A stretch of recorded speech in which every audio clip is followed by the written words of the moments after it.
બનાસકાંઠાના સિહોરી પંથકમાંથી આ સમયના સૌથી મોટા અને ચિંતાજનક સમાચાર સામે આવી રહ્યા છે।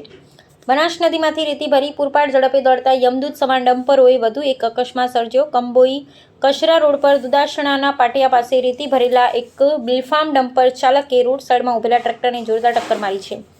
ટક્કર એટલી ભયાનક હતી કે ટ્રેક્ટરનું ટાયર ફાટી ગયું, મોટું નુકસાન થયું છે। સદનસીબે આ ઘટનામાં કોઈ જાનહાનિ થઈ નથી, પરંતુ સવાલ એ થાય છે કે તંત્ર આ રોડ પર દોડતા યમદૂતો સામે ક્યારે જાગશે।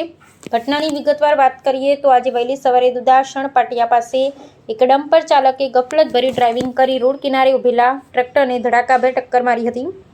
વહેલી સવારે થયેલા આ પ્રચંડ ધડાકાને સાંભળી આજુબાજુના સ્થાનિક ખેડૂતો ઘટના સ્થળે દોડી આવ્યા હતા। અકસ્માતને પગલે રેતી ભરેલા ડમ્પરો લાંબી લાઈન લાગી ગઈ હતી।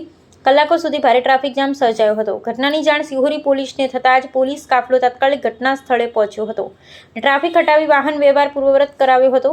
સ્થાનિકોના જણાવ્યા અનુસાર કસલપુરા દુદાસણની બનાસ નદીમાંથી રોજિંદા હજારો ઓવરલોડ ડમ્પરો બેફામ ગતિએ પસાર થાય છે। વહેલી સવારે મોડી સાંજે ડમ્પરો વિના રોયલ્ટી પાસ ચોરી છુપે રેતી ભરી હાઈ સ્પીડમાં નીકળે છે। પાલનપુરથી ખાણ ખનીજ વિભાગની ચેકિંગ ગાડી આવે તે પહેલાં ભાગી જવાની લાહેમાં આ ડમ્પર ચાલકો નિર્દોષ વાહન ચાલકોના જીવ જોખમમાં મૂકે છે।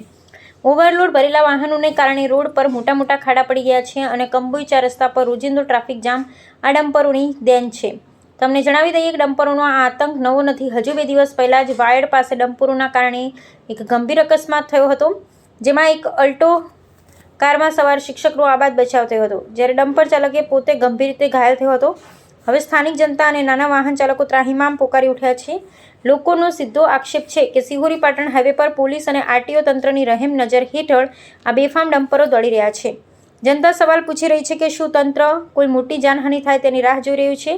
શા માટે પોલીસ અને આરટીઓ ઓવરલોડ અને સ્પીડિંગ કરતા ડમ્પરો ઉપર કડક નિયંત્રણ નથી લાવતા? જયંતિભાઈ ઠક્કરના અહેવાલ સાથે ન્યૂઝ 16 ગુજરાતી। આજે સવારે ટ્રેક્ટર આપણે ભાઈ અમારા દુદાસણમાં માનસુખભાઈ જે ઓફ થઈ ગયેલા છે, એમની આ ધર્મપત્ની છે, એમને સવારે 6 વાગ્યા બેવલ ટરબાવાળાએ આ ટ્રેક્ટરને એક્સિડન્ટ કરેલું છે અને જેમાં એમનું આ જીવન નિર્વાહ આ ટ્રેક્ટર ઉપર જ હતું અને એ સારું નુકસાન કરેલું છે। એ નુકસાનની ભરપાઈ આ બેનને આલે એવી અમારી અરજી છે।